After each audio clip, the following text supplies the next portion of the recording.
Thank you, Madam Speaker. To the bill. To the bill. Colleagues, as we prepare to vote on this bill, I'm thinking back to 2 summers ago where I sat in the basement of this building with Senator Dembro and many of you who were kind enough to give your time to a work group process in which we took the initial steps of looking at how to do carbon pricing in Oregon. And our good carrier explained where that process went after the work groups leading to the Joint Carbon Committee and the good work we have done this session. But even before that, I wanted to take a brief moment and acknowledge our colleagues that are no longer in this chamber with us that, like Representative Holvey, have been proposing some type of carbon pricing for over a decade. The ones that I remember came from our friend Representative Barnhart, Senator Edwards, Representative Buckley, and of course our former governor, Kulongoski, deserves some credit for his proposals as well. We took those early measures, looked at them, and learned from them. And in crafting House Bill 2020, we improved on those proposals in ways that would make the program more economically feasible and would suit more of the sectors that will be subject to the new program. One example is the offset credits that we have endorsed that will produce great investments in natural and working lands, which should help farmers, forest managers, and tribes. Another example are the provisions that stabilize the natural gas prices in our state, including direct allowances to limit potential cost impacts for low-income residential ratepayers. Companies like Northwest Natural have been preparing for carbon reduction legislation since 2011 and increasing their investment in energy efficiency. They support the changes to the natural gas provisions in House Bill 2020. But colleagues, Oregon is hardly a pioneer in the field of carbon pricing. The carbon pricing train has been coming toward us for quite some time. Oregon's largest foreign trading partners all have a price on climate pollution at this time. And I want to get ahead of the curve on that so that we're competitive with them.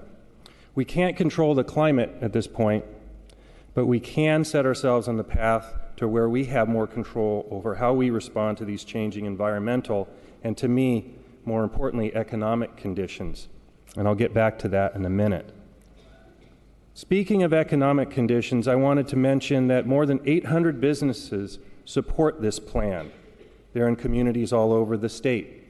I want to particularly thank the Oregon Business for Climate Alliance, which has been mobilizing support for a transition to the low-carbon future we need for a couple of years now. That leadership, along with the leadership of countless advocates, has helped get us to the point we are today. I have confidence that our businesses in this state will respond to a cap and invest program by innovating and shifting to clean energy technologies. They will have the flexibility to choose the least expensive, most efficient way to meet the reduction targets without the government telling them exactly how they have to comply. And along those lines, what they do will help us as a state reduce our overall emissions. The U.S. accounts for about 15% of global greenhouse emissions, ranking only behind China. Oregon ranks with other countries like Ireland, Sweden, and Portugal in terms of total emissions. Those are full-blown countries, and we are just a state. If we don't solve this issue as a state and take up the mantle, given what the U.S. has done by pulling out of the Paris Climate Accords, we won't be doing our part, while those other countries that I just mentioned will be. And I'm worried about this. I'm worried about what our federal government is not doing. 3 weeks ago, the New York Times reported that the federal government will seek to undermine the very science on which the climate change policy rests. Science is being suppressed at the federal level in an attempt to paint an overly optimistic view of climate change that minimizes the worst-case scenarios that are essential to our scientific research. Excuse me, Representative. Representative Solomon yields her time. Please continue. Thank you, Representative Solomon. So it appears, Madam Speaker, that our federal government wants to delay. And that's why I believe this is the right time to act. And that leads me to a more personal point of view. Like Representative Lively, I'm thinking about my kids. In the past week, I graduated a son from high school and a daughter from college. While I'm concerned about the world that they will live in, and I want them to have clean air and clean water, I'm also very concerned, of course, as they go out into the world, about the economic health of our state in particular. I think that's what we all want for our kids. I'm quite convinced of that, and I agree with Representative Lively in this. On the economic front, I think one of the major undercurrents of our conversation this session has been the idea that what if Oregon loses our competitiveness with other states because there's an additional price on carbon here? And I have thought about this a lot, Madam Speaker and colleagues. I think it would feel different if we felt like the whole United States was working on this together at the same time, rather than one or two states stepping out and the other states looking to see whether they might gain an advantage over us. If we were all together, we might feel differently. But that seems unlikely in the short term. Only California has stepped out in the way that it has, and a few states in the Northeast have stepped out in a limited way to price carbon in their utility sector. What I really worry about, though, Madam Speaker, is that with the lack of federal action at this time and the growing knowledge that we are running out of time, the growing population of folks that are concerned about climate change and when and how we get off the dime to start working on it, that we'll lose a valuable set of years here in the near future at the federal level.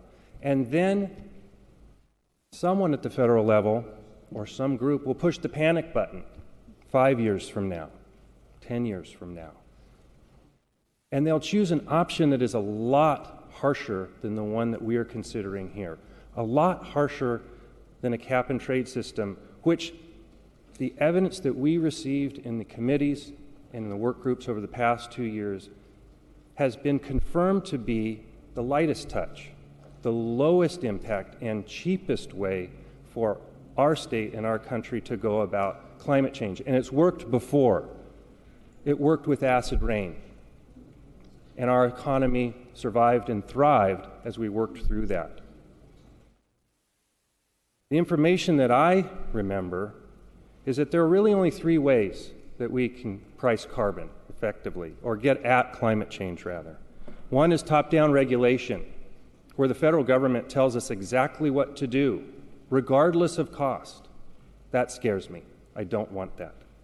The second is a carbon tax, which at the national level would be a very blunt instrument. Imagine what a $30 or $50 a ton carbon tax would do to all states, what it could do to ours. Again, the cap and trade model has been tried and true. It's the cheapest, lightest touch. And for my money, it gives Oregon a competitive advantage as we move into the future. If what happens at the federal level does happen, like I think it will, we'll be in a much better place by having transitioned our economy early and be already working toward a low-carbon future here in our state and turning our economy in that direction so that our citizens are even better prepared in the long term, both to compete in a low-carbon future and to do right by the environment. Colleagues, thank you all for your consideration. Thank all of you who have participated in these processes for all these years and the good thoughts that have led to a bill that our good carrier has hammered into something that is, I think, an eloquent and articulate way to move forward legislatively for our state. I urge an aye vote. Thank you, Representative.